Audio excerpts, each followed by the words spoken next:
தேவனீர் எங்களுக்காக கதவை திறக்கிறவர். நீங்கள் வெட்கம் அனுபவித்த தேசத்துல உங்களை கீர்த்தியும் புகழ்ச்சியுமாய் வைப்பேன்னு சொன்னீங்க. அந்த வார்த்தையை நாங்கள் நிறைவேற்ற காத்திருக்கிறோம், அர்ப்பணிக்கிறோம். நீர் எங்களோடு கூட பேசும். இயேசுவின் மூலம் பிதாவே, ஆமென். அல்லேலூயா, அல்லேலூயா. மீண்டும் ஒரு விசையா இயேசு கிறிஸ்துவின் விலையேறப்பெற்ற நாமத்தினாலே அன்பின் வாழ்த்துக்களை தெரிவித்துக் கொள்கிறேன். ஆமென். வந்தவங்கள் ஒவ்வொருவரையும் தேவன் அளவில்லாமல் ஆசீர்வதிப்பாராக. செப்பனியாவின் தீர்க்க தரிசனத்தின் புஸ்தகம், ஆமென், 3ஆம் அதிகாரம் 19வது வார்த்தைக்கு நேராக உங்களுடைய கவனத்தை நீங்கள் திருப்புமாறு இயேசு கிறிஸ்துவின் நாமத்திலே அன்போடு கூட நான் கேட்டுக்கொள்கிறேன். வாசிக்கலாம்.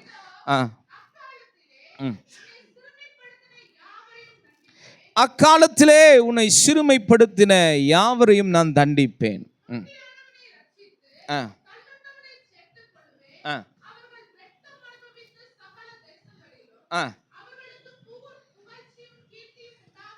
ஆமாம், எல்லாருமே சேர்ந்து நம்ம படிப்போமா? எல்லாருமே சேர்ந்து அந்த வார்த்தையை நம்ம படிப்போமா? எல்லாருமே எடுத்துக்கொள்வோமா? எல்லாருமே எடுத்துக்கொள்வோம். பக்கம் சொல்லிடுங்க சிஸ்டர். ஆமேன். 1089வது பக்கம். எல்லாரும் சேர்ந்து இந்த வார்த்தையை இந்த 4வது வாரத்தில் தியானிக்க போகிறோம்.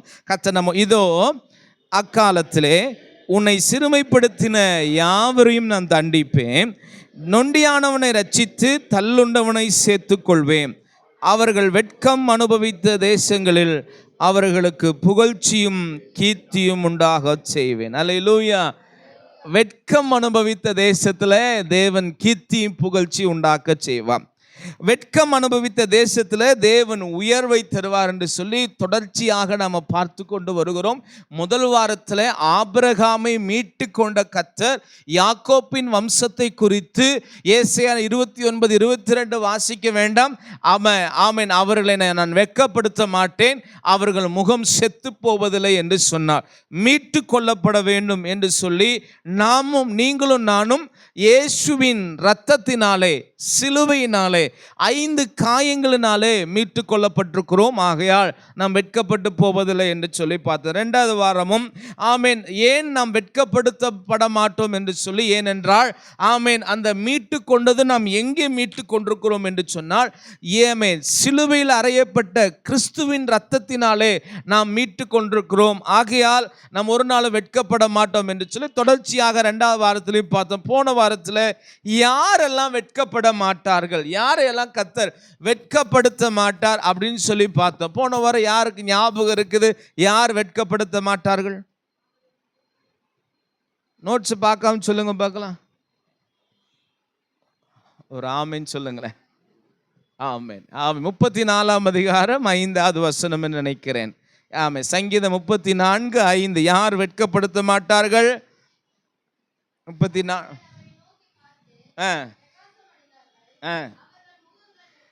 யாரையா வெட்கப்படுத்த மாட்டாங்கன்னா, அவர்கள் நோக்கி பார்க்கிறவர்கள் வெட்கப்பட மாட்டார்கள். ஆண்டவரை நோக்கி பார்க்கிற ஜனங்கள் ஒரு நாள் வெட்கப்பட மாட்டாங்க. ஏன்னா கர்த்தருடைய முகத்தின் ஒளியை அவர்கள் மேல் பிரகாசிக்க பண்ணுவார்.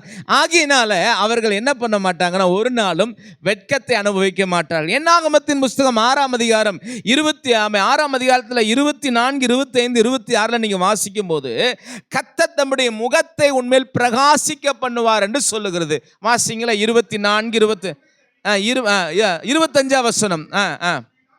காக்க கடவை கர்த்தர் உன்னை ஆசீர்வதித்து உன்னை காக்க கடவை, உன்மேல் பிரகாசிக்க பண்ணி. அல்லேலூயா. அவரை நோக்கி பார்க்கிற ஜனங்கள் வெட்கப்பட மாட்டார்கள். ஏன் என்று சொன்னால், யாக்கோப்பு தான் பெற்றுக்கொண்ட ஆசீர்வாதத்தை எங்கே அண்ணன் எல்லாவற்றையும் இழந்து விடுவோமோ, அல்லது அண்ணன் எல்லாத்தையும் பிடுங்கி விடுவானோ, ஏன் என்று சொன்னால் 20 ஆண்டுகளுக்கு முன்பாக செய்த பாவத்தினால ஒரு வெட்கத்தை நான் அனுபவித்து விடுவேனோ என்று சொல்லி யாப்பேக்கு என்னும் ஆற்றங்கரையில வந்து அவன் 20 ஆண்டுகள் எவ்வளவாய் கஷ்டப்பட்டான் என்று சொல்லி அவன் தன் மாமனை நோக்கி சொன்ன உத்தரவாதத்தை எல்லாம் போன வாரத்தில் பார்த்தோம்.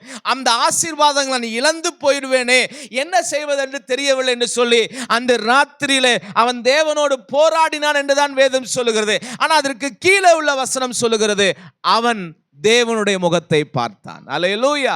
ஏனையா அவன் வெட்கப்படுத்தவில்லை. அடுத்த நாள் அவங்க அண்ணன் வரும்பொழுது ஆமென் 20 ஆண்டுகள் பகையோடு கூட 20 ஆண்டு கோபத்தோடு கூட வந்த ஏசாவின் முகம் மாறி தன்னுடைய தம்பியை கட்டி தழுவி அணைத்து முத்தம் செய்தது எதனால் என்று சொன்னால், இந்த யாக்கோப்பு ராத்திரியிலே தேவனுடைய முகத்தை பார்த்தபடினாலே அவருடைய முகத்தை அவன் மேல் பிரகாசிக்க பண்ணினார். ஆமென் சொல்லுங்களேன். இங்கே வேதம் அதான் சொல்லுகிறது, கர்த்தர் தம்முடைய முகத்தை நீ பார்த்தால் என்று சொன்னார். தேவனை நோக்கி பார்க்கிற ஜனத்தின் மேலே ஆண்டவர் என்னையா செய்வார்? உன் முகத்தை வெட்கப்படுத்த விட மாட்டார். அவருடைய பிரகாசம் உன் மேல் பிரகாசிக்கும். அல்லேலூயா. அவருடைய முகத்தை உன் மேல பிரகாசிக்க பண்ணிடுவார். அல்லேலூயா. இந்த வார்த்தை எத்தனை பேர் அண்டர்ஸ்டாண்ட் பண்ணிக்கிறீங்கன்னு தெரியல. அவர்கள் அவரை நோக்கி பார்த்து பிரகாசம் அடைந்தார்கள். இந்த இடத்துல அவர் தமது முகத்தை அவர்கள் மேல் பிரகாசிக்க பண்ணுவார். அல்லேலூயா. those who are looking to God, ஆண்டவரை நோக்கி பார்க்கிற தேவ பிள்ளைகளுடைய வாழ்க்கை என்னாகும் என்றால் அவருடைய முகத்தை அவர்களுக்கு கொடுத்து விடுவார். அப்படிதான் அதனுடைய அர்த்தம். அவர் ஆமென் சொல்லுங்களேன். அல்லேலூயா. தேவன் தம்முடைய முகத்தை உங்கள் மேல் பிரகாசிக்க பண்ணுவார். அவர் பண்ண உடனே என்ன நடக்கும்? நீங்க எங்க வெட்கத்தை அனுபவிச்சிடலாம்னு நினைச்சிருக்கிற அந்த இடத்துல கர்த்தர் உங்கள் வெட்கத்தை மாற்றி உங்களை உங்களை ஆசீர்வாதத்தை வெட்கப்படுத்தினவர்களுக்கு முன்பாக உங்களை அவர் மேன்மைப்படுத்துகிற தேவனாய் இருக்கிறார். அல்லேலூயா. அல்லேலூயா. அப்ப தேவனை நோக்கி பார்த்தால் வெட்கப்படுத்தப்பட மாட்டோம். தேவனை நோக்கி பார்த்தால் அவருடைய முகத்தை உங்கள் மேல் பிரகாசிக்க பண்ணிடுவார். ஆகையால் வேதம் சொல்லுகிறது, எழும்பி பிரகாசி, உன் ஒளி வந்தது, கர்த்தருடைய மகிமை உன் மேல் உதித்தது. அல்லேலூயா. நீ எழும்பி தேவனை பார்க்க ஆரம்பிச்சிருமா? யாக்கோப்பு 20 ஆண்டுகள் தன் சுயபலத்தை தன்னுடைய பலத்தை சார்ந்தவன் வாழ்ந்து கொண்டிருந்தான். ஆனாலும் கர்த்தர் அவனோடு இருந்த ஆசீர்வாதத்தால், ஆனால் இதற்கு மேல் என்னுடைய மாம்சத்தையும் சுயத்தையும் நம்பி என் வாழ்க்கையை நான் காப்பாற்றிக் கொள்ள முடியாது. இது எனக்கு சரியான நேரம். நான் யாரை பார்க்க வேண்டும் என்று சொன்னால் என் தேவனுடைய முகத்தை நான் பார்க்க வேண்டும். அல்லேலூயா. நீங்கள் வீட்டில் போய் அந்த இடத்துல வாசித்தீர்கள் என்று தெரியாது. அடுத்த நாள் வரும்போது அவனை கட்டி தழுவி முத்தமிட்டு அவனுடைய எல்லா கோபத்தையும் மாற்றி அவங்க சொல்றாங்க, வா நம்ம 2 பேரும் நீ நம்ம ஊருக்கு போவோம், எப்பொழுது போல நாம் வாழலாம். அந்த அளவுக்கு கோபமா 20 ஆண்டு பகையோடு கூட இருந்த அவனுடைய பகையை கர்த்தர் மாற்றுவார் என்று சொன்னார். யாக்கோப்பு ஒரே ஒரு முறை அவன் தேவனை நோக்கி பார்த்தான். என் அன்பு தேவஜனமே, எத்தனை ஆண்டுகள் நீங்கள் வெட்கம் அனுபவித்துக் கொண்டிருந்தாலும் சரி, கர்த்தர் இந்த காலை நேரத்தில் உங்களோடு கூட பேசுகிறார். நீ தேவனை பார்ப்பாய் என்று சொன்னார், நீங்கள் தேவ முகத்தை நீங்கள் பார்ப்பீர்கள் என்று சொன்னார், உங்கள் முகத்தை எல்லாம் அவர் பிரகாசிக்க பண்ணினார். அல்லேலூயா. அல்லேலூயா. ஆமா. எத்தனை லவ்லி, எத்தனை ஃபேர் அவர் போட்டாலும் அழகாகாத நம்முடைய முகங்கள் எல்லாம் கர்த்தருடைய மகிமை வரும்போது பிரகாசமாயிரும். ஏன்னா ஆமேன் வரமாட்டேங்குது. ஏன்னா நம்ம அதையெல்லாம் நம்பிட்டு இருக்கிறோம். அப்புறம் எப்படி ஆமேன் வரும்? தோத்துறோம். அல்லேலூயா. அல்லேலூயா. ஆமாம், அதுக்காக போட வேண்டாம்னு சொல்ல, அதை காட்டிலும் கர்த்தருடைய முகம் எங்கள் மேல் பிரகாசிக்கும் போது இந்த பிரகாசம் என்ன செய்யும் என்று சொன்னால், அது மற்றவர்களுக்கு முன்பாக பிரகாசிக்கும்.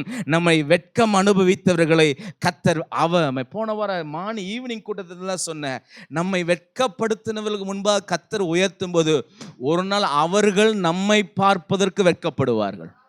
அல்லேலூயா.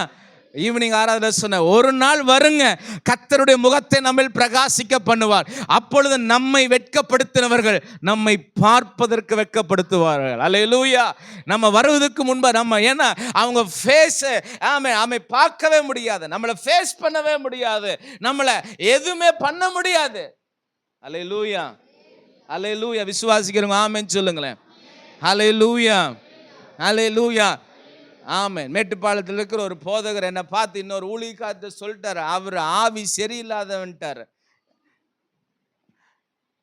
ஆமாம், பெரிய ஊழியக்காரு, அவர்கிட்ட சொல்லிட்டாரு. பெரிய அவர், நான் தான் அவங்க ஏற்கனவே சொல்லுங்க, பேரில் நான் சொல்ல விரும்பல. அவர் என்னோடு கூட தொடர்பில் இருக்கிறாரு. இங்கே உடனே கோயம்புத்தூர் வந்தாலும் எனக்கு ஒரு ஃபோன் பண்ணிடுவார். மேட்டுப்பாளையம் வந்தாலும், பாஸ்டர் நான் வந்திருக்கேன் அப்படிம்பார். எனக்கு யாருன்னே தெரியாது. அவராக தான் ஒரு டக்குன்னு அவருடைய அசிஸ்டன்ட் ஃபோன் பண்ணி, பாஸ்டர் உங்களை பார்க்கணுன்னு விரும்புகிறார், சந்திக்கணும்னு விரும்புகிறாருன்னு. அவர் 4 முறை மேட்டுப்பாளையம் வந்து என்னை பார்க்கறதுக்கு குறிப்பிட்ட ஊழியக்காரை விடவே இல்லை. நீங்கள் இங்கே இருக்கிறவங்க மற்றவங்களோட எல்லாம் சேர்ந்தீங்கன்னா அவங்க ஆவி சரியில்லை, அந்த ஆவி உங்களை பிடிச்சிருன்ட்டார் அந்த பாஸ்டர். யார்கிட்ட வந்த ஊழியக்கார்ட்ட. அதனால் அவர் எவ்வளவோ முயற்சி பண்ணி போட்டிருக்கார். பாஸ்டர் லிவிங்ஸ்டனை எப்படியாயிலும் கன்றணும், எப்படியாவது பாயிட்டு ஒரு சின்ன ஒரு 5 நிமிஷமாவது பேசிட்டு போயிடணும். விடவே இல்லை. அவரே அவங்க வீட்டுக்கு வந்து அவரை பஸ் ஏற்றி கிளப்புற வரைக்கும் அவரே கூட இருந்து அனுப்பிச்சிருக்கிறாரு. இப்போ என்ன தெரியுங்களா நடந்தது?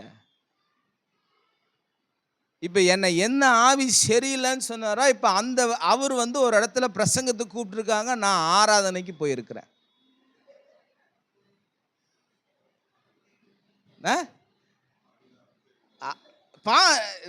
கர்த்தர் செய்றதை பாருங்க. எனக்கு தெரியாது, எனக்கு அவர் வரான்னு தெரியாது. நான் எப்போதும் போல வழக்கம் போல போனேன். அப்புறம் அங்கே போய் தான் இவர் எனக்கு அது சொன்னோன்னே எனக்கு அது கோவமெல்லாம் ஒரு மனசு வருத்தம். சரி, நம்ம ஏன் அவர் பெரிய ஊழியக்கார், நம்மளையும் அவர் போய் பகச்சாரு சேன்ட்டு நான் அவரை கொஞ்சம் அவாய்ட் பண்ணுற மாதிரியே அப்படியே போனேன். இப்போ அவராக வெளியே கூப்பிட்றேன், லிவிங்ஸ்டன் சோத்திரம், லிவிங்ஸ்டன் சோத்திரங்கிறாரு. சோத்திரங்க பாஸ்டர் நான். அப்புறம் எனக்கு எதுக்கு வந்தாருன்னு தெரியல. அப்புறம் தான் கேட்டால் அவர் தான் பிரசங்கன்னாரு. அவர் பிரசங்கத்துக்கு முன்னாடி நான் ஆராதனை. வாய்ப்பே இல்லை அவருக்கு. கையை தூக்கி கண்ணை மூடி ஆராதிச்சுட்டு இருக்கிறாரு. ஃபோட்டோ இல்லை அன்னைக்கு என் கையில், இல்லைன்னா ஃபோட்டோ எடுத்திருப்பேன். என்ன சொல்கிறேன்னா, எதுக்கு இந்த சாட்சி சொல்ல வரேன்னா, நம்மை வெட்கப்படுத்தினவர்கள் கர்த்தர் நம்மை உயர்த்தும் பொழுது ஒரு நாள் அவர்கள் நம்மை பார்ப்பதற்கு வெட்கப்படுவார்கள். அல்லேலூயா. இருக்கிறவங்க ஒரு ஆமென் சொல்லுங்களேன். நீங்கள் கர்த்தரை மாத்திரம் பார்த்தா போதுங்க. அல்லேலூயா, அல்லேலூயா. கர்த்தரை மாத்தா போதும். நான் வந்து சொன்னேன், இப்படியெல்லாம் நடந்ததுன்னு சொன்னேன். கர்த்தர் பார்த்துக்குவார். அல்லேலூயா. எதை குறித்தும் பயம் இல்லை. கர்த்தருடைய கரத்தை பிடிச்சிருக்கிறோம். அல்லேலூயா, அல்லேலூயா. அவரை மாத்திரம் நோக்கி பார்த்தால் போதும். அல்லேலூயா, அல்லேலூயா. எத்தனையோ பேர் ஆமே. தம்பிக்கு தெரியும், தம்பி கேளுங்க. அல்லேலூயா. இன்னைக்கு வரைக்கும் லிவிங்ஸ்டனை உள்ளேயே விடக்கூடாதுங்கிற கூட்டமெல்லாம் இன்னைக்கு ரவுண்டு கட்டி தான் சுற்றிட்டு இருக்கிறாங்க. ஒரு ஆமைன்னு சொல்லுங்க. அல்லேலூயா. தம்பி கூப்பிட்டுருக்காப்புல, பாஸ்டர் எப்படியாவது வந்துருங்கிறாப்புல. தம்பி நான் வரலப்பா, நீங்களாம் செய்யுங்க, ஒரு நாள் வரும், அப்போ வருவேன்.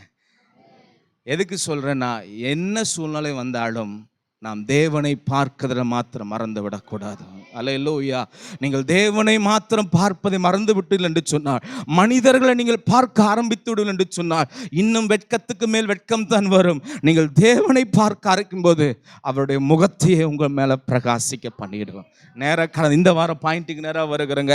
கத்தனம் யார் அடுத்து? ரெண்டாவது, யார் வெட்கப்பட மாட்டாங்க அப்படின்னா, ஆமாம், 22ஆம் சங்கீதம் 4-5 வசனத்தை வேகமாக வாசிக்கலாம். 22ஆம் சங்கீதம் 4-5 வசனத்தை வேகமாக வாசிக்க கேட்கலாம். எங்கள் பிதாக்கள் உம்மிடத்தில் நம்பிக்கை வைத்தார்கள், நம்பின அவர்களை நீர் விடுவித்து உம்மை நோக்கி கூப்பிட்டு தப்பினார்கள். ஒரு ஆமென் சொல்லுங்களேன்.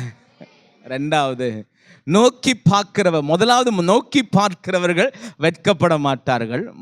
ரெண்டாவது யார் வெட்கப்பட மாட்டாங்கன்னா, அவரை நம்பினவங்க வெட்கப்பட மாட்டாங்க. அல்லேலூயா. வெட்கம் அனுபவித்த தேசத்தில் உங்களுக்கு ஒரு கீர்த்தி வேணும், ஒரு புகழ்ச்சி வேணும், ஒரு அவமானத்துக்கு பதிலாக ஒரு எட்டத்தனையான நன்மை வேணும்னு பல விதத்தில் நீங்கள் நினைச்சிருக்கலாம்.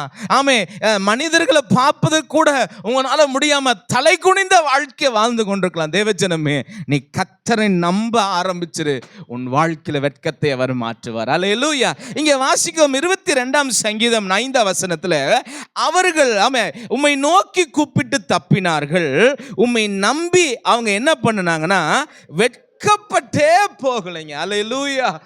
அவரை நம்புறவங்க இதுவரைக்கும் வெட்கப்படுத்தப்பட்டாங்கன்னா சரித்திரத்தில் இல்லை. அல்லேலூயா. கர்த்தர் நம்பிக்கை அப்படிங்கும் போது 100% நம்பிக்கை அவர் எதிர்பார்க்கிறார். அதே 21ஆம் சங்கீதத்தில் 7 இடது பக்கத்தில் உள்ள 7வது வசனத்தை வாசிங்கள. ராஜா கர்த்தர் மேல் நம்பிக்கையா இருக்கிறான். தாவீது ராஜா யாரை நம்பி இருக்கார் என்று சொன்னால் கர்த்தர் மேல் நம்பிக்கை. இது வந்து ஒரு டெஸ்டிமனி. மற்றவர்கள் சொல்றார்கள், ராஜா யாரை நம்பி இருக்கிறார்னா அவர் கர்த்தரை நம்பி இருக்கிறார். அல்லேலூயா. தேவ பிள்ளைகளே, உங்க வாழ்க்கையில ஆமென், நீங்கள் வெட்கப்பு அனுபவித்து கொண்டிருக்கிற சில காரியங்கள் உங்களுடைய வாழ்க்கையில் இருக்கும் என்று சொன்னால், இது முதற்கொண்டு நீங்கள் ஆமென் மனிதனையும் சூழ்நிலையும் மற்ற காரியங்களை நம்பி இருப்பீர்கள் என்று சொன்னால் அதையெல்லாம் ஒதுக்கி வைத்து விடுங்கள். இப்பொழுது நீங்கள் தேவனை நம்பி பாருங்கள், உங்கள் முகங்களில் இருக்கிற வெட்கத்தை கர்த்தர் மாற்றி ஏசாயா 29:22 படி யாக்கோப்பின் முகம் இனி வெட்கப்படுவதில்லை, அவன் முகம் இனி செத்து போவதில்லை என்ற வார்த்தை உங்களுக்குள்ளாக நிறைவேறும். அல்லேலூயா. தாவீது உன்னதமானவருடைய தயவினாலே அவன் அசைக்கப்படாதிருந்தான். அல்லேலூயா. நம்பினவங்களுக்கு என்னங்க நடக்குது? ராஜாவை குறித்து சாட்சி சொல்றாங்க. ராஜா கர்த்தர் மேல் நம்பிக்கையா இருந்தாரா? ராஜாவுடைய நம்பிக்கை எந்த மனிதனும் கிடையாது, எந்த சூழ்நிலையும் கிடையாது. தன் படைபலத்தை அல்ல, தன்னுடைய புய பலத்தை அல்ல, தன்னுடைய அமைச்சரவையில் இருக்கிறவங்களை அல்ல, தன்னுடைய வீரர்களை அல்ல. அவருடைய நம்பிக்கை யார் மேல இருந்ததுன்னு சொன்னால் கர்த்தர் மேல் இருந்தது. ஆகையினால வந்த எல்லாவற்றிலும் கர்த்தர் அவருக்கு வெற்றியை கட்டளிட்டார் என்று சொல்லி வேதம் நமக்கு சொல்லுகிறது. ஆகையினால என்ன நடந்தது என்று சொன்னால், உன்னதமானவருடைய தயவினால் அவர் அசைக்கப்படாதிருப்பார். 8வது வசனத்தை வாசிங்க.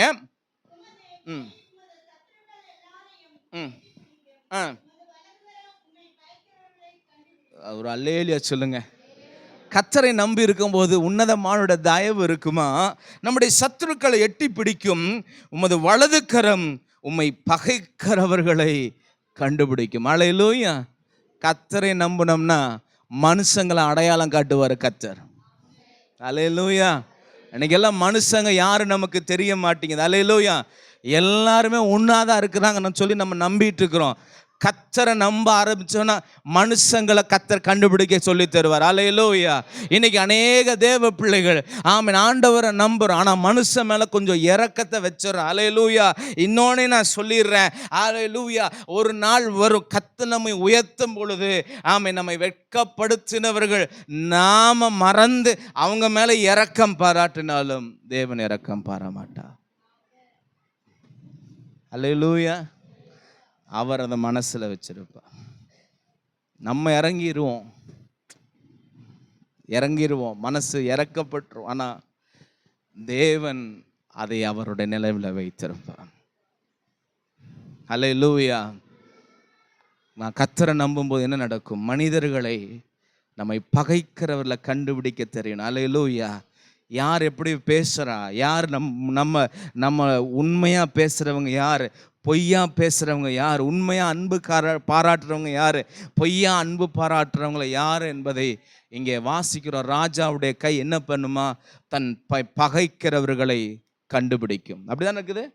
என்ன சொல்லுது பாருங்க, உமது வலது கரம் உம்மை பகைக்கிறவர்களை இருக்கிறவங்க ஆமென் சொல்லுங்க. போன வாரத்தில் பார்த்தோம், உத்தரவு சரியாக சொல்லணும். உத்தரவு சரியாத நேரத்தில் சரியாக சொல்லலைன்னா நம்ம அநேக வேதனைகளை சந்திப்போம், அவமானங்களை சந்திப்போம். இன்னைக்கு கர்த்தர் நம்மோடு கூட நம்புறதுனால என்ன ஒரு காரியம்னா, நம்மை பகைக்கிறவர்கள் அப்படின்னா மனிதர்களை இனம் கண்டு கொள்ள பழகி கொள்ள வேண்டும். ஒரு ஆமேன்னு சொல்லுங்களேன். ஆமேன். அடிக்கடி சொல்லுவாங்க எல்லாரையும் நீங்கள் ஒன்று போல நினைக்காதீங்க. வருகிற கிட்டத்தட்ட ஒரு 4-5 தீர்க்க தரிசனங்கள் என்னுடைய வாழ்க்கையில் வந்தது. எல்லாரையும் நம்பி விடாதீர்கள் பாஸ்டர் அப்படின்னு தான் சொன்னாங்க. ஜனங்களை மனிதர்களை இனம் கண்டுகொள்ள பழகி கொள்ளுங்கள். நீங்க கர்த்தர் நம்மை அதான் சொல்ற, நம்மளை பார்த்து நீ கர்த்தரை நம்பி இருப்பா என்று சொன்னாள். அதுக்காக அவங்களோட சண்டை போடல, அவர்களோடு இல்லை, உங்களை நீங்க காத்து கொள்வதற்காக, தேவனை மாத்திரம் சார்ந்து கொள்வதற்காக அப்படிப்பட்ட விசேஷ கிருபைகளை கர்த்தர் உங்களுக்கு தருவாராக. ஆமென் சொல்லுங்களேன். ஒரு ஆமென் சொல்லுங்க. இருக்கிறவங்க ஆமென் சொல்லுங்களேன். அல்லேலூயா. 71ஆம் சங்கீதம் 1வது வசனத்தை வாசிங்க. 71ஆம் சங்கீதம் 1வது வசனத்தை வாசிங்க வேகமா. கர்த்தாவே, நான் உம்மை நம்பி இருக்கிறேன், ஒருபோதும் என்னை வெட்கமடையாதபடி செய்யும். தாவீதுடைய ஜெபம் எல்லாம் அதுதான், என்னை ஒருபோதும் வெட்கமடையாதபடி செய்யும். 5வது வசனத்தை வாசிருங்கப்பா. நீரே என் நோக்கம், you are my purpose Lord. என் சிறு வயது தொடங்கி என் நம்பிக்கையாய் இருக்கிறீர். அல்லேலூயா. இன்னைக்கு எங்கள் நம்பிக்கை யாருங்க? நம்முடைய நம்பிக்கை யாரா இருக்கிறான்னா, தாவீது சொல்றான், என் சிறு வயது தொடங்கி என் தேவன் என் நம்பிக்கையா இருக்கிறார். 6வது வசனம் சொல்லுகிறது, நான் கர்ப்பத்தில் உற்பவித்து முதல் நான் உம்மால் ஆதரிக்கப்பட்டேன், என் தாயின் வயிற்றில் இருந்தது என்னை எடுத்தவர் நீரே, உம்மை நான் எப்பொழுதும் துதிப்பேன். அல்லேலூயா. தாவீதுடைய நம்பிக்கை பார்த்தீங்களா? ஆண்டவரே, நான் இந்த ஒருவேளை இப்படி ஒரு சம்பவம் இருந்து இருந்திருக்கலாம். மேபி தன்னை என்ன சொல்றது, ஆசேரின் புஸ்தகம் ஒன்று இருக்கிறது. ஆசேரின் புஸ்தகத்தில் சில நாளாகமம் ராஜாக்கள் புஸ்தகத்தில் நீங்க வாசிக்கும் போது இவனுடைய நடவடிக்கைகள் ஆசேர் புஸ்தகத்தில் எழுதப்பட்டிருக்குன்னு சொல்லி ஒரு வார்த்தை இருக்கும். அப்படின்னா பாருங்க, இதுல எழுதப்படாத சில ஹிஸ்டாரிக்கல் பேக்ரவுண்ட், சில ஸ்காலர்ஸ் அந்த புத்தகத்தை பிலீவ் பண்றாங்க, சிலர்லாம் பிலீவ் பண்ணல. நமக்கு தேவை இந்த கர்த்தருடைய வேதம் ஒன்று தான் போதுங்கிறாங்க. ஆனால் அதில் ஒரு குறிப்பு என்ன எழுதியிருக்குன்னா, அவனுடைய தாய், தாவீதுடைய தாய் வந்து என்னன்னா, அவங்களுடைய தகப்பனும் அவங்க தாயும் இவங்களை பெற்றெடுக்கும் போது தாவீதை வேண்டா வெறுப்பாக பெற்றெடுத்திருக்கிறார்கள். ஏனென்றால் ஏற்கனவே 7 குமாரர்கள் அவங்க வீட்டில் இருக்கிறாங்க. அப்போ தாவீதை வந்து பெற்றெடுக்கும் போது ஒருவேளை மாம்ச ரீதியாக எக்ஸ்பெக்ட் பண்ணியிருக்கலாம், ஒருவேளை இந்த மகளாக கூட இருக்கலாம், ஒரு பெண் இருந்தால் நல்லா இருக்குமே அப்படின்னு சொல்லி ஈசாய்க்கும் அவனுடைய மனைவிக்கும் ஒரு விருப்பம் இருந்திருக்கலாம். ஆனால் ஒருவேளை அவங்களுடைய எக்ஸ்பெக்டேஷன் இல்லாதனால என்ன நடக்குது என்று சொன்னால், அவன் பிறந்தது முதல் இன்னைக்கு கூட அந்த சூழ்நிலை இருக்குது. நான் 3 பசங்க இருப்பாங்க, அல்ல 3 பிள்ளைங்க இருப்பாங்க, அடுத்ததாவது பிள்ளையா பிறக்கும், அல்ல அடுத்ததாவது பையனா பிறக்கும் அப்படின்னு சொல்லி ஒரு எதிர்பார்ப்போடு கூட இருப்பாங்க. பார்த்தீங்கன்னா அது இருக்காது. அதனால் என்ன பண்ணுவோம்னா, அவங்கள கொஞ்சம் அப்படியே பிறந்த நாள் முதற்கொண்டு சில நேரத்தில் ஒரு ரிஜெக்டட் பண்ணப்பட போகிற ஒரு சூழ்நிலை, அல்ல ஒதுக்கப்படுகிற ஒரு சூழ்நிலை சில நேரத்தில் இருக்கும். அதே போல தாவீதுக்கும் என்ன செய்ததுன்னா அப்படிதான் இருந்துதான். என்னன்னா, என் பிறந்தது முதல் நான் யாராலப்பா நான் ஆதரிக்கப்பட்டேன்? என் தாயின் கற்பத்திலிருந்து எடுத்தவர் யார் ஆண்டவரே? நீங்க தான் ஆண்டவரே. அதனால என் நம்பிக்கை அப்ப சிறு வயது. அப்போ இவனுடைய ஃபேமிலி பேக்ரவுண்டே, இவன் வளர்ந்த விதம், இவன் பிறந்த விதமே ஒரு ரிஜெக்டட் பண்ணப்பட்டதுனால, அதனால தான் ஈசாய் வந்து பார்த்தீங்கன்னா அந்த டோட்டலாக தாவீதை பார்த்தீங்கன்னா தன் ஃபேமிலியை விட்டு பார்த்தீங்கன்னா செப்பரேட் பண்ணி இருக்கிறான். இவனும் தன் வார்த்தைகளை சொல்லும்போது சொல்றான், என் தாய் என்னை பாவத்தில் கற்பந்தரித்தா, நான் பாவத்தில் நான் உருவானேன் அப்படின்னு சொல்லி தன்னை வெறுக்கிறது போலயே சில வார்த்தைகளை தன்னுடைய சங்கீதத்தில் எழுந்திருக்கிறத பார்க்க முடியும். ஆனால் எல்லாமே அவனுடைய வாழ்க்கையில் நடந்ததா, இதெல்லாம் ஒரு பக்கம் இருந்தாலும் இவனுடைய நம்பிக்கை எது மேல இருக்குதுன்னா, ஆமா, என்னை சிறு வயது முதல் என்னோட நம்பிக்கை நீங்க தாங்கப்பா. அல்லேலூயா. நான் தாயின் கற்பத்தில் உற்பத்தி ஆன முதற்கொண்டு நான் யாரால் ஆதரிக்கப்பட்டேன் என்றால், நான் உம்மால் ஆதரிக்கப்பட்டேன். என் தாயின் வயிற்றிலிருந்து என்னை எடுத்தவர் நீரே. அல்லேலூயா. அப்போ என்ன ஒரு கான்ஃபிடென்ட், இந்த நம்பிக்கை கர்த்தர் மேலே. ஆண்டவரே, இன்னைக்கு நான் உயிரோடு இருக்கிறேன்னா, இன்னைக்கு இந்த ராஜாவுடைய ஸ்தானத்தில் இருக்கிறேன் என்று சொன்னால், இந்த ராஜாவின் பொசிஷனில் இருக்கிறேன் என்று சொன்னால், ஒரு காலத்தில் நான் வெறுக்கப்பட்டேன், அவமானப்படுத்தப்பட்டேன், நிந்திக்கப்பட்டேன். ஆனால் அன்னைக்கு முதற்கொண்டு என்னுடைய நம்பிக்கை நீங்க தான் இருக்கிறீங்க. பாருங்க, கீழே உள்ள வசனத்தை நீ அப்படியே வாசிப்பில் என்று சொன்னால் என்னெல்லாம் நடக்குதுன்னு அப்படியே பாருங்களேன். 7ஆவது வசனத்தை வாசிங்க. நீங்க என்னை வெளியே எடுத்துட்டீங்க, ஆனா புதுசா பாக்குறாங்க, என்ன புதுமை போலான்னு. எல்லாரும் என்ன கேவலமா பார்க்கும்போது நீங்க எனக்கு அடைக்கலமா இருந்தீங்க. ஆமென் சொல்லுங்களேன். ஆமா, என் வாய் உமது துதியினாலும் நாள்தோறும் உமது மகத்துவத்தினாலும் நிறைந்திருக்குது. 11ஆம் வசனத்தை வாசிங்கம்மா. 10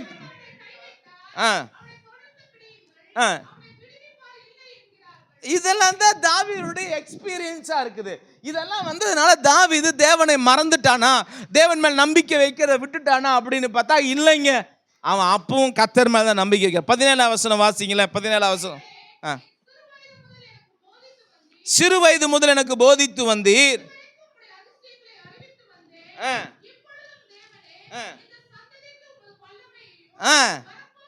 எனக்கு சிறு வயதிலிருந்து நான் உம்மை நம்பினதுனால நீங்க எனக்கு என்ன பண்ணீங்கன்னா, ஆண்டவரே, எனக்கு போதித்து வந்தீர். அல்லேலூயா.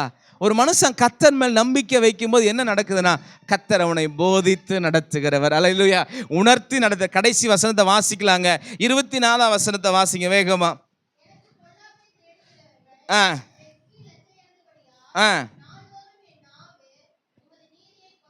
What is the result of trusting God?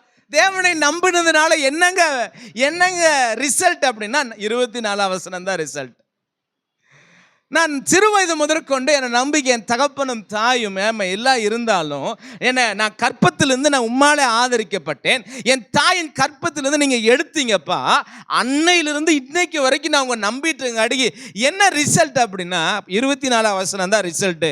எனக்கு பொல்லாப்பை தேடுகிறவர்கள் வெட்கி லட்சை அடைந்தபடியால் நாள்தோறும் லட்சை அடைய போறாங்கல்ல. நான் தேடுன, அதனால கர்த்தர் என் வெட்கத்தை மாற்றினார். அல்லேலூயா. நான் தேடின, என்ன வெட்கப்படுத்தணும்னு நினைக்கிறவங்க வெட்கப்பட்டு போனார்கள். அல்லேலூயா. என்னை அவமானப்படுத்த வேண்டும் என்று நினைத்தவர்கள் என்னை அவமானப்படுத்தி விட்டு போனார்கள். ஆனால் நானோ தொடர்ந்து கர்த்தரில் நம்பிக்கையாக இருக்கிறேன். அல்லேலூயா. எல்லோரும் அல்லேலூயா சொல்லுங்களேன்.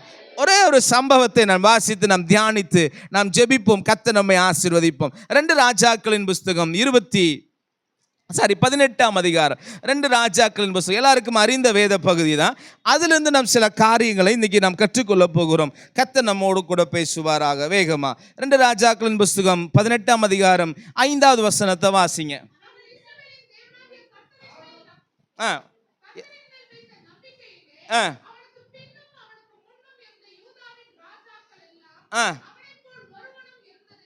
யூதாவின் ராஜாக்களில் எசேக்கியாவை போல கர்த்தரை நம்பினவன் ஒருத்தனும் இல்லைங்க. அந்த நம்பின அவனுடைய வாழ்க்கையில என்ன சம்பவித்தது அப்படிங்கிறத மாத்திரம் வேகமா பார்த்து நம்ம ஜெபிக்க போறோம். தேவன் நம்புகிறதுனால நமக்கு இப்படி வருமா? நம்புறதுனால நமக்கு இப்படிப்பட்ட காரியங்கள் நம்முடைய வாழ்க்கையில் நேரிடுமா? நேரிடும். ஆனாலும் நீங்கள் பயப்படாதிருங்கள், ஒன்று நடக்கும். எல்லாவற்றிலும் கர்த்தர் நமக்கு ஜெயம் தந்து நம்மை ஆசீர்வதித்து நடத்துவார். ஒரு ஆமென் சொல்லுங்களேன். பாருங்க, வாசிக்க கேட்கலாமா? 14ஆம் வசனத்தை வாசிங்க. ஆ ஆ ஆ ஆ ஆ ஆ ஆ ஆ என்னாச்சுன்னா, இவன் கர்த்தர் மேல் நம்பிக்கை வைத்ததுனால மனுஷனுடைய அதிகாரத்தை எல்லாம் அவன் தள்ளிவிட்டான். ஒரு ஆமென் சொல்லுங்களேன். மனுஷனை சார்ந்து கொள்ளல. எசேக்கியா ராஜா மனுஷனை சார்ந்துக்கல. இவன் முழு நம்பிக்கையும் தேவன் மேலதான் இருக்கிறது. ஆகையினால இவனுடைய எதிர் நாட்டு ராஜா என்ன பண்றான்னா, நீ எனக்கு வரி செலுத்தணும்ப்பா, நீ என்ன பணிந்து கொள்ளணும்ப்பா, எனக்கு சேவை செய்யணும்ப்பான்னு சொல்லி அவன் என்ன பண்றான்னா, அசரிய ராஜா எசேக்கியாக்கு லெட்டர் எழுதுறான். இவன் சொல்றான், அப்பா உனக்கு நான் கொடுக்கறத கொடுக்குறேன், ஆனால் நான் உன்னை சேவிக்க மாட்டேன். பாருங்களேன். ஆமாம், 7ஆம் வசனம் அதுதான் சொல்லுகிறது. 7ஆம் வசனத்தை வாசிங்க. ஆ ஆ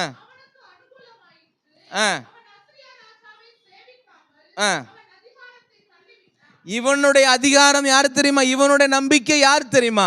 இஸ்ரவேலின் இராணுவங்களின் சேனைகளின் தேவனாகிய கர்த்தரின் மேல் நம்பிக்கை வைத்தபடினால அன்னைக்கு இருந்த ரொம்ப பவர்ஃபுல் டாமினன்ஸா இருந்த அசரியா ராஜாவினுடைய அதிகாரத்தை அவன் என்ன பண்ணி விட்டான் என்று சொன்னால் தள்ளிவிட்டான்.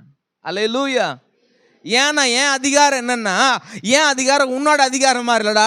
ஏன் அதிகாரம் அந்த சராசரங்களை படைத்தவர் மேல அதிகாரம் உள்ளவர் மேல நம்பிக்கை வச்சிருக்கிறேன். உனக்கு நான் சேவிக்க மாட்டேன், உன்னை நான் பணிந்து கொள்ள மாட்டேன். நீ இதனால நீ என்ன பண்ணினாலும் சரி. இதனால இவனை கேவலப்படுத்தி என்னென்ன சொல்லணுமா அத்தனை சொல்றான். 18ஆம் வசனத்தை வாசிங்களா? 18ஆம் வசனம் 18 ஆ ஆ ஆ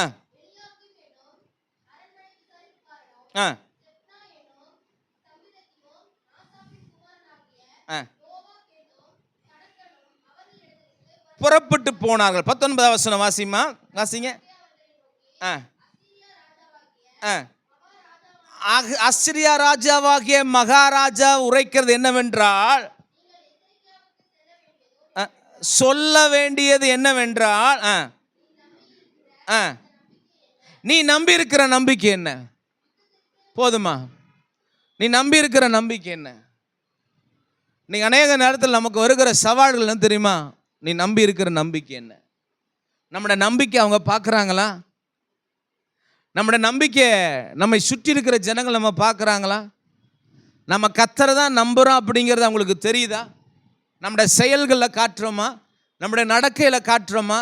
நம்முடைய பேச்சில் காட்டுறோமா? இல்லை காம்ப்ரமைஸ் ஆகிக்கிறோமா? ஆமென் சொல்லுங்களேன். அல்லேலூயா. இன்னைக்கு அநேக நேரத்தில் நாம் உடன்பட்டு விடுகிறோம். இந்த உலகத்துக்கு நாம் கர்த்தரை மாத்திரம் நம்பி இருக்கிறோம் என்று தெரியாதனால ஒரு பெரிய இம்பாக்டை, ஒரு பெரிய ஆசீர்வாதத்தை நம்மால் இன்னைக்கும் சந்திக்க முடியவில்லை. ஏன் என்று சொன்னால், நாம் தேவனையும் நம்புகிறோம் என்று சொல்லுகிறோம், உலகத்தின் காரியத்தோடு கூட நாம் ஒத்து போகிறோம். ஆமென். தேவன் மேல் நம்பிக்கை என்பதை நம்மால் இன்றைக்கு வெளிக்காட்ட முடியவில்லை. ஹல்லேலூயா. இருக்கிறவங்க ஒரு ஆமென் சொல்லுங்களேன். ஹல்லேலூயா. கீழே தொடர்ந்து வாசிங்க சிஸ்டர். 20வது வசனத்தை வாசிங்க சிஸ்டர். 20வது வசனம். நீ சொல்லுகிறாயே அது வாய்ப்பேச்சென்று வேற இல்ல. யார் மேல் நம்பிக்கை வைத்திருக்கிறான்?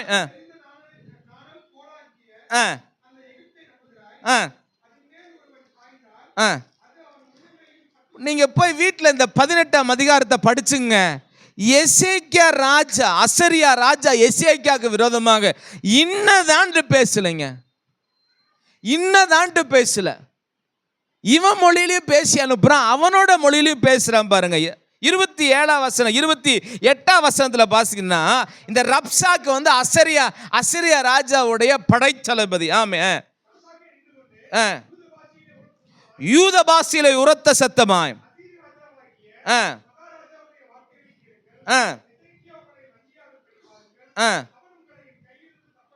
போதுங்க. நீங்க வீட்டில் படிச்ச வேண்டாத வார்த்தைகளை இந்த எசேக்கியாவுக்கு விரோதமாய் சொல்றான்.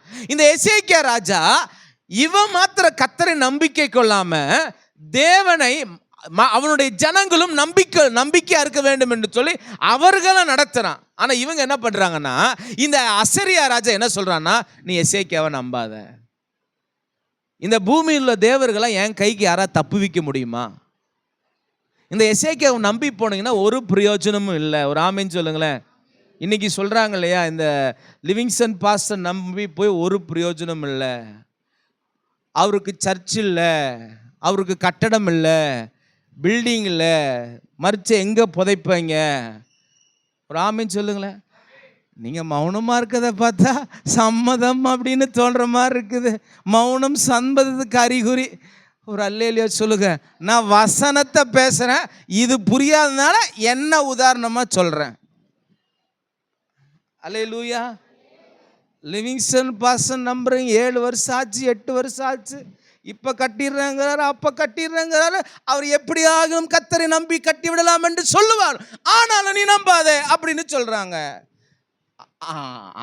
அசரிய ராஜா எசேக்கியாவுக்கு சொன்னதை சொல்றேன் நான். ஆமென் சொல்லுங்களேன். அநேகருக்கு புரியல, அதனாலதான் புரியும்படியா சொல்றேன். ஹல்லேலூயா, ஹல்லேலூயா. ஆமென்.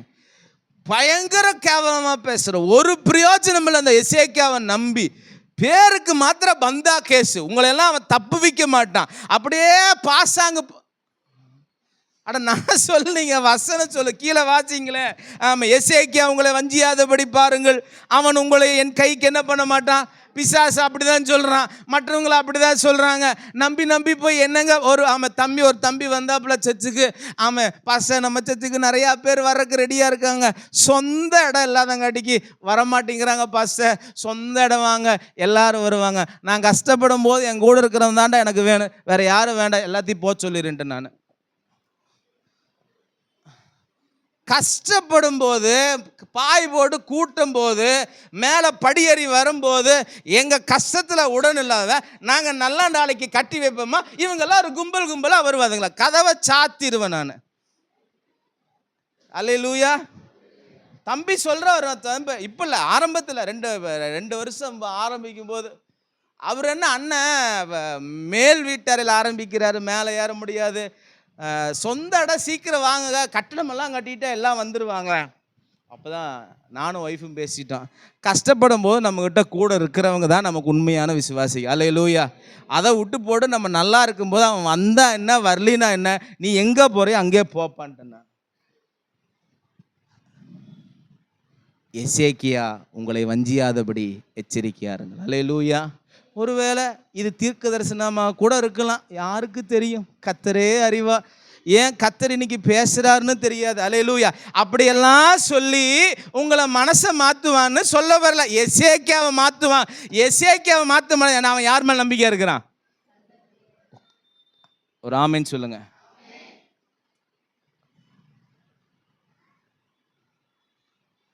நான் எல்லாம் நல்லா இருந்து ஜீரோலேருந்து ஆரம்பிச்சிருக்கிறேன். மறுபடி ஜீரோலேருந்து ஆரம்பிக்கும் கர்த்தர் எனக்கு பலன் தருவார். அல்லேலூயா, அல்லேலூயா. அப்போ நான் உதாரணத்துக்கு சொல்றேன். அசரியா ராஜா கம்ப்ளைண்ட் அனுப்புறான், இந்த எசேக்கியாவை நம்பாத, அவன் கர்த்தர் மேல் நம்பிக்கை வச்சிருக்கான்னு சொல்லுவான், என் கைக்கு உன்னை தப்பு வைக்க மாட்டான். அல்லேலூயா. ப்ராக்டிக்கலாக எடுத்துக்க. நாங்கள் பாரு, எங்களுக்கு வெல் செட்டில்டு, நாங்கள் சொந்த சபை இருக்குது, எல்லாருக்கும் எல்லாம் சொல்லுவாங்க. ஆனாங்க நீங்கள் கர்த்தரை மாத்திரம் நம்புங்க. ஆமென் சொல்கிறேங்க. ஒரு அல்லேலூயா சொல்லுங்க. அல்லேலூயா. நான் சொல்லலைங்க, ரப்சாக்கே எசேக்கியா மக்கள்கிட்ட சொல்கிறாங்க இந்த வார்த்தைகளை. எசேக்கியா அவங்களை வஞ்சியாதபடிக்கு என்ன பண்ணுவார் பாருங்கள். 30ஆம் வசனம் சீக்கிரமா.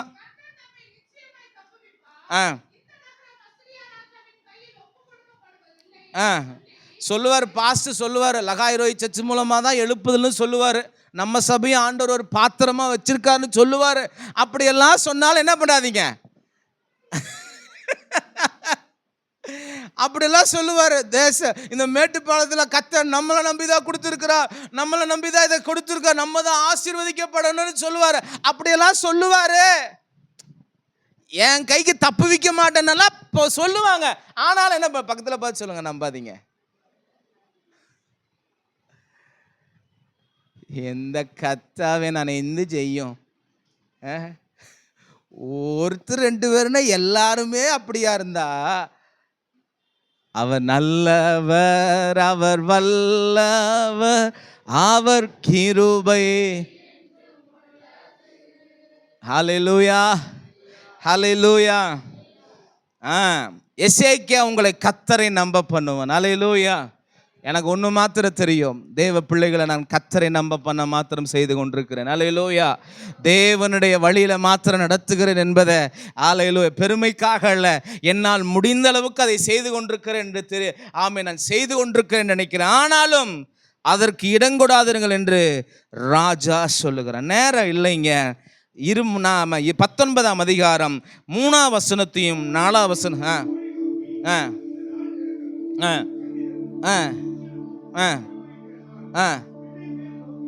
நோக்கி இருக்கிறது பலன் இல்லை. 4ஆம் வசனம்.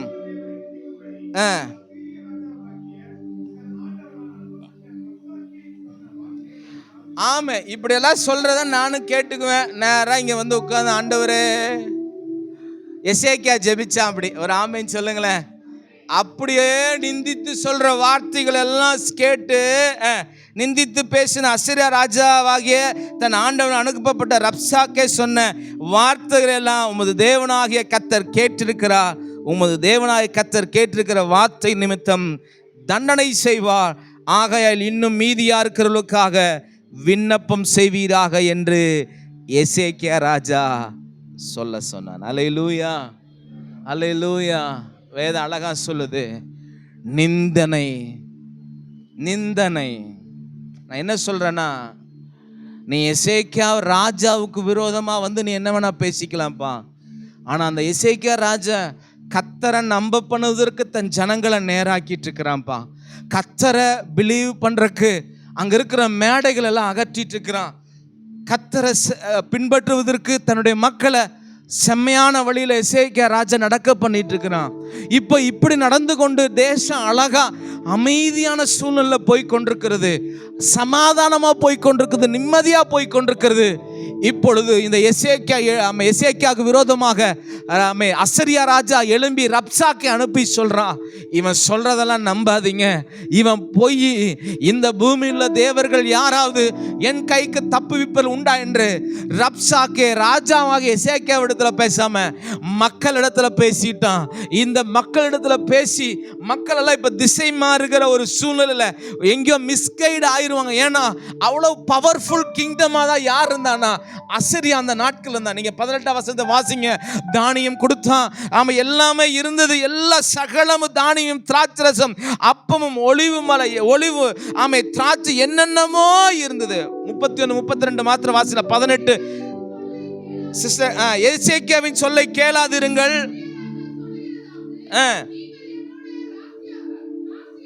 ஆ ஆ ஆ ஐயோ, என்னதான் பண்றது? அசரியா ராஜா இப்புள்ள பாஸ்டுங்க மாதிரியே பண்றாங்க. நீ என்னோட காணிக்க கொண்டு வாப்பா, உனக்கு நான் என்ன தரேன்னு சொல்றானா? எங்க பைபிள் அப்படிதான் எழுதியிருக்கு. போடுப்பா அந்த வசனத்தை, 37 வசனத்தை, 18-31 போடுப்பா. 18-31 சீக்கிரம் என்னோட ஃபாலோ பண்ணிக்க, முடிக்கல. 31-18-31 சீக்கிரம் போடுப்பா. எல்லாரும் கவனிங்க. எசேக்கியாவின் சொல்ல என்ன பண்ணுங்க? கேளாதிருங்கள். அசரியா ராஜா சொல்லுகிறதாவது, நீங்கள் என்னோட ராசியாகி எனக்கு காணிக்கை கொண்டு வாங்க, நான் உங்களை உங்கள் தேசத்துக்கு ஒப்பான தானியமும் அம்புட்டும் பொய். நான் சொல்ல வசனம் சொல்லுது. அவன் என்ன சொல்றான்? அல்லேலூயா. நம்ம ஆண்டவரே கொஞ்சம் ஒரு ஆமென் சொல்லுங்களேன். அல்லேலூயா. ஆமே. அநேக ஜனம் அக்கா, நான் உண்மையா அப்படியெல்லாம் சொல்ல, நல்லவங்களாம் நம்ப மாட்டேங்கிறாங்க, மோசம் போக்குறவங்கள தான் நம்புறாங்க. இவன் அசரியா சொல்றான், அப்படியே ராசியாகிறான். எங்களோட என்ன பண்ணிருங்க, வாங்க பிரதர் ஒரு டீ சாப்பிட்டு வரலாம், வாங்க சிஸ்டர் ஒரு காஃபி சாப்பிட்டு வரலாம், சும்மா இருக்கும்போது எங்க வீட்டுக்கு என்ன பண்ணுங்க, வந்து தான் பாருங்களேன் அப்படின்னு சொல்லி கூப்பிட்டு, எனக்கு நீங்கள் என்ன பண்ணுங்க, நீ தானியமும் திராட்சரசம் கொடுக்குறதா எப்படி கொடுக்கணும்? நீ அசரியா ராஜா, உன் ராஜ்யத்துக்கு கீழே எல்லா கிங்டமும் இருக்குதுல்ல. நீ ஜனங்களுக்கு முதல்ல செய்ய வேண்டி செஞ்சுட்டுல அவங்க கையில வாங்கணும். எடுத்தோடனே பிட்ட போடுறான் காணிக்கையோடு இடத்துல. நம்ம மக்களும் தூக்கிட்டு ஓடுறாங்க. என்னதான் பண்றது? அல்லேலூயா. ஒரு ஆமென் சொல்லுங்களேன். வார்த்தை பேசினா வரமாட்டேங்கிறாங்க யாரோ ஒரு பாஸ்டர் சொன்னார், பாஸ்டர் நீங்க வார்த்தையவே பேசுறீங்க பாஸ்டர், கொஞ்சம் அப்படி இப்படி எல்லாம் செஞ்சு பாருங்க பாஸ்டர், ஜனங்க வருவாங்க. ஐயோ, நான் வார்த்தை தவிர வேற என்னையா பேசுறது? இருக்கிறவங்க ஆமென் சொல்லுங்களேன். கர்த்தர் மீது எல்லாம் கிருபை வரங்களாம் கொடுத்து அதையும் பயன்படுத்துறேன். நீங்க என்ன பண்ணுங்க, நான் நம்ம ஊருக்காரங்களை சொல்லுங்க, அசரியாவ சொன்னங்க. நீங்க முறைக்கத பார்த்தா உங்களை சொன்ன மாதிரியே முறைச்சாதான் எனக்கு கஷ்டமா இருக்குது. அல்லேலூயா. அசரியா அப்படி சொல்லுவான்னு சொல்றேன். எசேக்கியா பாருங்க, சீக்கிரமா இந்த வார்த்தை மாதிரி வாசிங்க. நீங்கள் என்னோட ராசியாயிருங்க, ஆமே, எனக்கு காணிக்கை கொண்டு வாங்க, நான் உங்களை உங்கள் தேசத்துக்கு ஒப்பான தானியமும், ஆமே, பாஸ்டர் லிவிங்ஸ்டன் மாதிரியே நான் உங்களுக்கு ஆராதனை நடத்தி தருவேன். ஆமென் சொல்லுங்க. பாஸ்டர் லிவிங்ஸ்டன் மாதிரியே நானும் ஈப்ரூ எல்லாம் கத்து தருவேன், ஸ்லைட் எல்லாம் போட்டு காமிப்பேன். ஆமென். கிரேக்க பாஷையிலையும் கத்து தருவேன். என்னோட வாங்க, தானியம் தரேன், திராட்சை தரேன், எல்லாமே தரேன்.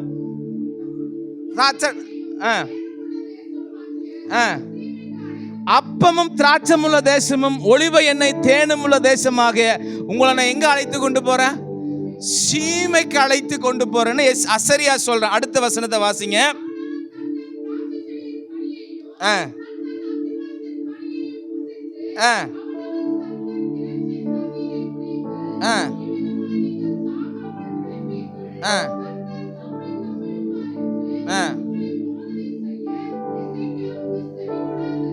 எசேக்கியாவுக்கு செவி கொடாதிருங்க. அல்லேலூயா.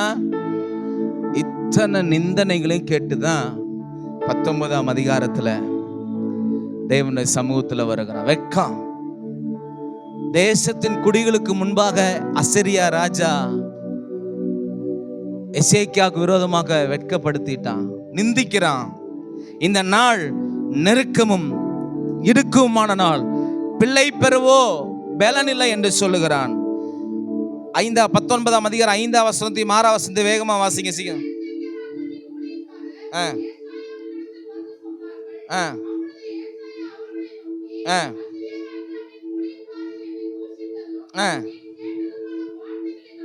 தூஷணைகள் நிறைந்த வார்த்தைகள் எசேக்கியா கேட்டு மனம் அடிவாய். ஆண்டவரே, எங்க நாள், எங்க வாழ் இப்படியே போயிருமா, எங்க ஜீவன் இப்படியே போயிருமா, இந்த அசரியா இப்படி சொல்லி அனுப்புறானே என்று சொல்லி பலவிதமான மோசமான வார்த்தைகள் அவன் கேட்கிறான். கர்த்தருடைய ஜெபத்துக்கு பதில் தந்தார். என்ன நடந்தது என்று சொன்னால், கீழே வாசிப்போம் என்று சொன்னாள். அதே 19ஆம் அதிகாரம் கர்த்தருடைய வார்த்தை அவனுக்கு நேராய் வருகிறது. கர்த்தரை நம்புகிற பிள்ளைகளுக்கு கர்த்தருடைய வார்த்தை வரும். 29ஆம் வசனத்தை வேகமாய் வாசி. 29ஆம் வசனத்தை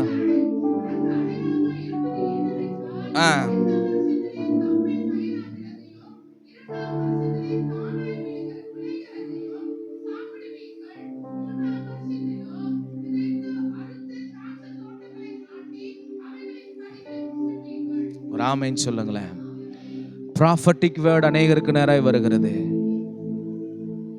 இந்த வருஷத்துல நீங்கள் நன்றாய் சாப்பிட்டு திருப்தி அடைவீர்கள். ஏனென்றால் நீங்கள் கர்த்தரை நம்புகிறீர்கள். அல்லேலூயா. நீங்கள் கர்த்தரை நம்புகிறீர்கள். அல்லேலூயா. இந்த வருஷத்திலே தப்பி பயிராய் இருக்கிறதை 2ஆம் வருஷத்திலே தானாய் விலகிறதையும் சாப்பிடுவீர்கள். 3ஆம் வருஷத்திலே நான் சொல்றேன், இனிமேல் கர்த்தரை நீங்கள் நம்புகிறதுனால மீதம் எடுக்கிற ஆசீர்வாதத்தை கர்த்தர் உங்கள் ஒவ்வொருவருக்கும் தருவார். அல்லேலூயா. பிகாஸ் ஏனென்றால் நாங்கள் கர்த்தரை நம்பி இருக்கிறோம். அல்லேலூயா. இதுவரைக்கும் 10 வாழ்க்கை நடத்தணும். இதுவரைக்கும் 10 பிடிச்சுக்கோ இடிச்சுக்கோ அப்படிங்கிற சொல்ற வாழ்க்கை நடத்தணும். இந்த உனக்கு அடையாளம் இதுதான். ஒருவேளை இன்னைக்கு பலவிதமான சந்தேகத்தோடு குழப்பத்தோடு எங்கள் வாழ்க்கை என்னவாய் விடுமோ, எங்கள் ஜீவியம் என்னமாய் விடுமோ என்று கலங்கி போராட்டத்தோட மனக்குமரி வந்திருக்கிற தேவ பிள்ளையே, கர்த்தர் உனக்கு வாக்கு கொடுக்கிறார். இந்த வார்த்தை தான் ப்ராஃபட்டிக் வேர்டு. இதனுடைய வார்த்தையினுடைய காரியம் என்ன என்று சொன்னால், இந்த வருஷத்துல தப்பி பயிராகிறதை. அப்படின்னா என்ன அர்த்தம்னா, இந்த மாசம் வருது, இந்த மாசத்தோடயே போயிருது. இந்த வருஷத்தை வருகிற வருமானம் இந்த வருஷத்தோட போயிருது. எதுவுமே மீதி எடுத்து வைக்க முடியவில்லை. என்னதான் செய்யறது, எல்லாம் இப்படியே போய்கிறது என்று சொல்லி நிலைமையில கடந்த நாட்களை வாழ்ந்து கொண்டிருக்கலாம். கர்த்தர் சொல்லுகிறா, நீ மீதம் எடுக்கிற ஆசீர்வாதத்தை, இதுதான் உங்களுக்கு அடையாளமா இருக்க போகிறது. எஸ், நாங்கள் கர்த்தரை நம்பி வந்ததுனால என்ன பாஸ்டர் பிரயோஜனம், என்ன நம்பிக்கை, என்ன செய்யறது ஒண்ணுமே தெரியலன்னு நீங்கள் கலங்கி கொண்டிருப்பீர்கள் என்று சொல்ற prophetic word coming for you. நீங்கள் மீதம் எடுப்பீர்கள். இனி இந்த மாதம் சம்பாதிக்கிறது இந்த மாதத்தோடு இல்ல, அடுத்த மாதத்துல மீதம் எடுத்து வைப்பீங்க. கொஞ்சம் கொஞ்சமா இன்க்ரீஸ் ஆக போகிறது. கொஞ்சமாக இன்க்ரீஸ் ஆக போகிறீங்க. கொஞ்சம் கொஞ்சமாக பெருக போகிறீங்க. கொஞ்சம் கொஞ்சமாக ஆசீர்வாதத்தினுடைய காரியங்கள் வர்த்திக்கப்பட போகிறது. உங்கள் வெட்கம் அனுபவித்த தேசத்துல கர்த்தர் உங்களை கீர்த்தி புகழ்ச்சியுமாய் வைப்பார். 30ஆம் வசனத்தை வேகமா வாசிங்க. 30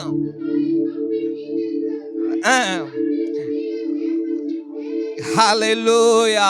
இது ஒரு prophetic word for the church. மீதி இருக்கிற தேவ பிள்ளைகளே, நீங்களும் நானும் ஒன்று செய்ய போகிறோம். இப்ப வேறு இல்ல, இப்ப கனி இல்ல, எந்த ஆசீர்வாதமே இல்ல. மறந்து விடாதீர்கள், நீங்களும் நானும் கீழே வேர் பற்றி கொண்டிருக்கிறோம். வேர் பற்றி ஒரு ஆமென் சொல்லுங்களேன். சபை கீழே வேர் பற்றி கொண்டிருக்கிறது. சபை கீழே வேர் பற்றி கொண்டிருக்கிறது. நாட்கள் வரும், நாட்கள் வரும், மேலே காய்த்து பூத்து குலுங்குற நாட்கள் வரும். அப்பொழுது தேசத்தின் ஜனங்கள் பார்ப்பார்கள், மேட்டுப்பாளையத்தின் ஜனங்கள் பார்ப்பார்கள். எஸ், இதுவரைக்கும் என்னமே நடக்கல பாஸ், இனி எப்படி நடக்க போகுது, நம்பிக்கையே இல்லைன்னு நினைத்திருக்கலாம். கர்த்தர் நம்மளை வேறு ஒன்று செய்து கொண்டிருக்கிறார். நமக்கு நிச்சயமா ஒரு ஆசீர்வாதத்தை பெறுவோம். நேரம் இல்லைங்க, நேரம் இல்லைங்க. சீக்கிரமாக 34, 35 வசனத்தை வேகமாய் வாசிக்கலாம். 34, 35. என் நிமித்தமும் என் தாசனாகிய தாவீது நிமித்தமும்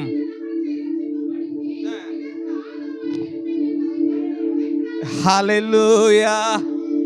அங்க ஒரு வார்த்தையை கர்த்தர் ஒரு ஒரு ஒரு ஒரு காரியத்தை சொல்றத பாருங்க. என் நிமித்தமும் சொல்லிட்டு கர்த்தர் கிரியை செய்திருக்கலாம். என் தாசனாகிய தாவீதை மென்ஷன் பண்ணிட்டாராங்க. ஏன்னா தாவீது கர்த்தரை நம்பி இருந்தான், எசேக்கியா கர்த்தரை நம்பி இருந்தான். தாவீதின் மூலமான ஒரு ஆசீர்வாதம் எசேக்கியாக்குள்ள வரப்போகுது. ராஜா கர்த்தர் மேல் நம்பிக்கை, அந்த யாரு, தாவீது ராஜா. உன்னதமான தயவினால் அசைக்கப்படாத அதே நம்பிக்கை தான் எசேக்கியா. நீ என் மேல வச்சிருக்கிற, என் வார்த்தையின் மேல வச்சிருக்கிற. நீ உலகம் சொல்றத நீ கேட்கல, ஜனங்க சொல்றத கேட்கல, அசிரியா ராஜா சொல்றத கேட்கல. நீ என் மேல நம்பிக்கை வச்சதுனால நான் சொல்ற ஒரு வார்த்தை, இந்த நகரம் என் நிமித்தமும் என் தாசனாகிய தாவீது நிமித்தமும் அதை நான் ரட்சிப்பேன், அதற்கு ஆதரவா இருப்பேன். 34 ஆதரவா இருப்பேன். கொடுப்பேன் என்பதற்கு கர்த்தர் உரைக்கிறார் என்பதை சொல்லி அனுப்பினார். இது சொல்லி முடிச்ச அடுத்த கணமே என்ன நடக்கிறது என்றால் 35 வசனம், அன்று ராத்திரியில சம்பவித்தது என்ன என்றால், கர்த்தருடைய தூதன் புறப்பட்டு அசரியின் பாளையத்தில் 180,000 பேரை சங்கரித்தான். அதிகாலை எழுந்திருக்கும் போது இதோ அவர்கள் எல்லாரும் செத்த பேத எல்ரி காதனாஷே ரிதராராராஷகலபா ரிதனாராதனரேதரே ஷெரேதரேகலபா. நீ கர்த்தரை நம்பி இருப்பாய் என்று சொன்னால் உனக்கு விரோதமாய் வருகிற அத்தனை காரியங்களையும் கர்த்தர் சங்கரிக்க போகிறார். ஹல்லேலூயா. நீ கர்த்தரை நம்பி இருப்பாய் என்று சொன்னால் எல்லாம் அப்படியே கண்களை மூடி ஜெபிக்க ஆரம்பிச்சிடுங்க. Hallelujah. Jesus Jesus Jesus Jesus. Praise the Lord, praise the Lord, praise the Lord. Hallelujah hallelujah hallelujah hallelujah hallelujah hallelujah hallelujah hallelujah. கர்த்தரை நம்பினா ஆமென், நீ வெட்கப்பட்டு போக மாட்டார். ரிபாலா ஷகதரரகலபா.